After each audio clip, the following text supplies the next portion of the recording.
Depuis toujours, l'homme a tenté d'instaurer une certaine justice, que ce soit celle du plus fort, celle du plus riche, ou celle de la justice, telle qu'on la connaît aujourd'hui.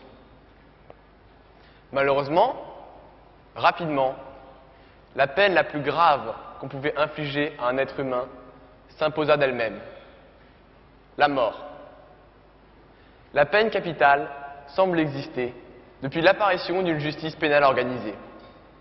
En effet, dans le Code d'Urnamou, le plus ancien texte de loi jamais trouvé, qui fut rédigé plus de 2000 ans avant Jésus-Christ, on trouve déjà la peine de mort, qui punit le meurtre, le viol, mais également l'adultère et le vol. Les grandes civilisations de l'Antiquité, qu'il s'agisse des Égyptiens, des Grecs, des Romains ou encore des Hébreux, pratiquaient également la peine capitale. Elle continue à être utilisée fréquemment au Moyen-Âge et on l'emploie encore jusqu'au XVIIIe siècle partout dans le monde. Mais est-ce parce que cette peine existe depuis plus de 4000 ans qu'elle en est légitime? Ce n'est qu'en 1764 que le philosophe italien Cesare Beccaria publie son ouvrage « Des délits et des peines », dans lequel il condamne la peine de mort. Cela aura pour effet son abolition en Toscane le 30 novembre 1786 et le commencement de l'abolitionnisme dans le monde. Et pourtant, en 1977, seuls 16 pays avaient aboli la peine de mort, dont 9 pays européens. La France n'en faisait pas partie. Mesdames et messieurs les jurés, trouvez-vous normal qu'il ait fallu attendre presque 4 millénaires avant que quelqu'un ne songe à faire cesser cette injustice et qu'il ait fallu attendre plus de 2 siècles après le commencement de l'abolitionnisme pour arriver à ce constat navrant qui est celui d'aujourd'hui? Le constat de ces 58 pays qui continuent encore et toujours à appliquer ce vieux dicton: œil pour œil, dent pour dent et crime pour crime. Je ne résiste pas à l'envie de vous citer une phrase de Victor Hugo. Que dit la loi? Tu ne tueras pas. Comment le dit-elle? En tuant. 58 pays. 58 pays qui pratiquent encore la peine de mort. 58 pays qui ne respectent pas l'article 5 de la Déclaration universelle des droits de l'homme. Nul ne sera soumis à la torture ou à des peines ou traitements cruels, inhumains ou dégradants. Or, la peine de mort n'est-elle pas cruelle? N'est-elle pas inhumaine? N'est-elle pas dégradante? Et pourtant, certains partisans de la peine de mort énoncent comme argument le fait que les méthodes d'exécution modernes, comme l'injection létale, ne font pas souffrir le condamné. Qui le leur a dit? Je l'ignore. Et vous? Le savez-vous? Pas plus qu'eux, je pense. Si personne ne l'a jamais affirmé, plusieurs témoignages prouvent le contraire. Comme celui de Rommel Broom, condamné à mort dans l'Ohio, aux États-Unis, qui, après de nombreux essais, n'a pas réussi à recevoir l'injection mortelle. Les médecins ne trouvaient pas de veine praticable. Après 2 heures et demie de calvaire, le directeur de la prison obtint un sursis d'1 semaine du gouverneur de l'État. Ce cas n'est pas unique en son genre, détrompez-vous. C'est le 4e de ce type, seulement dans l'Ohio. Après cela, comment affirmer que l'injection létale n'est pas un châtiment cruel, comme l'avait estimé la Cour suprême américaine en avril 2008? Mais la méthode n'est pas seule en cause, ni le pays. Imaginez-vous, vous croupissez dans un cachot infâme, avec la folie et la solitude pour seule compagnie. Quand soudain, on vient vous chercher, on vous soulève et l'on vous pousse en avant. 3 soldats traînent votre corps épuisé à l'extérieur de la prison. Là, tandis que 2 des soldats vous tiennent par les bras, le 3e, dans votre dos, arme son revolver. Et il ne vous reste plus qu'à attendre le bon vouloir de ces hommes qui distribuent la mort, en espérant mourir du premier coup. C'est de cette manière qu'on procède aux exécutions par arme à feu dans la République populaire de Chine. La Chine, justement, qui fait partie des 6 pays dans lesquels se sont déroulées près de 90% des exécutions l'année dernière. Juste 6 pays, juste quelques 1500 condamnés à mort. Chine, Iran, Irak, Arabie Saoudite, États-Unis, Yémen. Parmi ces pays, on en distingue un en particulier pour sa participation à la rédaction de la Déclaration universelle des droits de l'homme. Les États-Unis. Les États-Unis. Voilà une démocratie riche, moderne, première puissance du monde. Ce pays fait partie des rares démocraties libérales pratiquant encore la peine de mort. Ses partisans ont plusieurs arguments pour la justifier.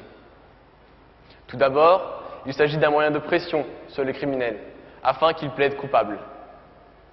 Cependant, en Oregon, le procureur adjoint Norm Frink déclare que les accusés plaident fréquemment coupables en échange de la condamnation à vie, alors que son État n'exécute pas de condamnés. D'autre part, un criminel exécuté ne récidivera pas.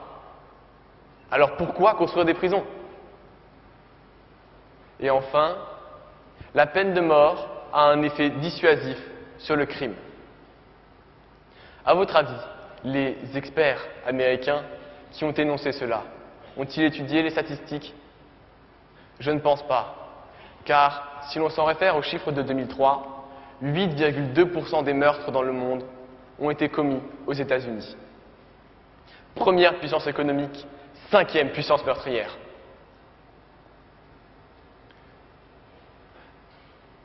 Je vais citer quelques autres chiffres, juste pour voir comment se concrétise la peine capitale au pays du dollar.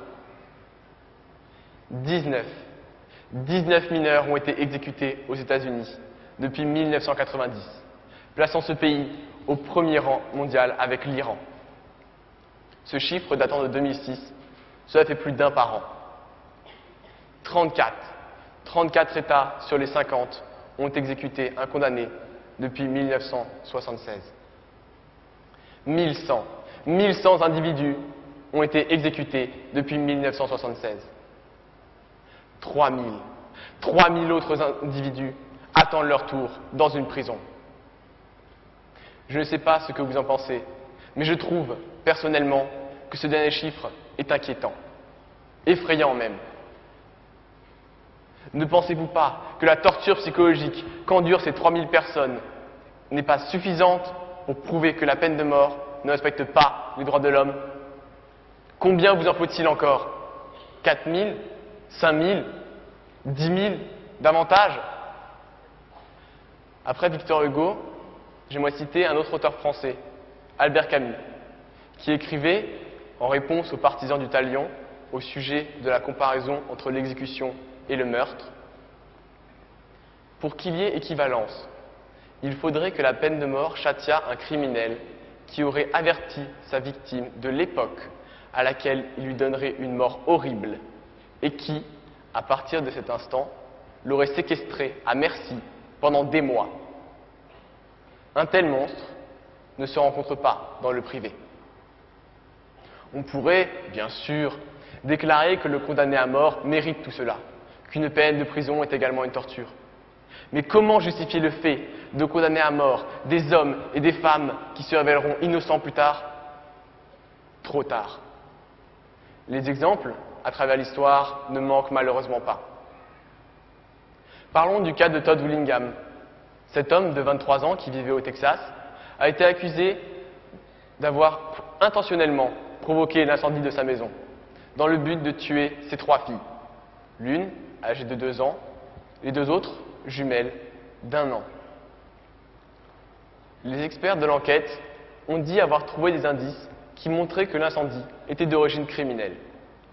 Le père, alors seul dans la maison, la mère étant absente, a été accusé.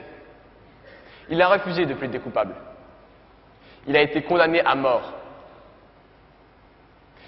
Après avoir été incarcéré 12 ans, quelques semaines avant son exécution, un scientifique reconnu et expert en incendie, Gerald Hurst, a commencé à dénoter des anomalies dans le rapport de l'enquête, éliminant ainsi la possibilité de l'incendie criminel.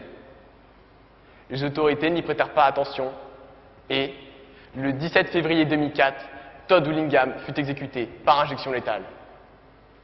Plus tard, un rapport complet fut rédigé par un autre scientifique, Craig Beller. Ce rapport déclare qu'il n'y avait aucune preuve que l'incendie ait été d'origine criminelle. En d'autres mots, Todd Willingham était innocent. Et il est mort. Voilà ce que peut parfois être la peine de mort, même dans un pays occidental avec une justice occidentale. Juste un meurtre, sans raison. Un crime contre un être humain. Mesdames et messieurs les jurés, j'accuse la peine de mort de crime contre l'humanité. Je ne suis qu'un lycéen qui, comme tant d'autres, parle de choses qu'il ne connaît pas. Mais j'espère avoir réussi, par mon argumentation, à convaincre une personne qui était pour la peine de mort de la considérer dorénavant comme inhumaine. Car, comme l'a dit Victor Hugo, partout où la peine de mort est prodiguée, la barbarie domine. Partout où la peine de mort est rare, la civilisation règne.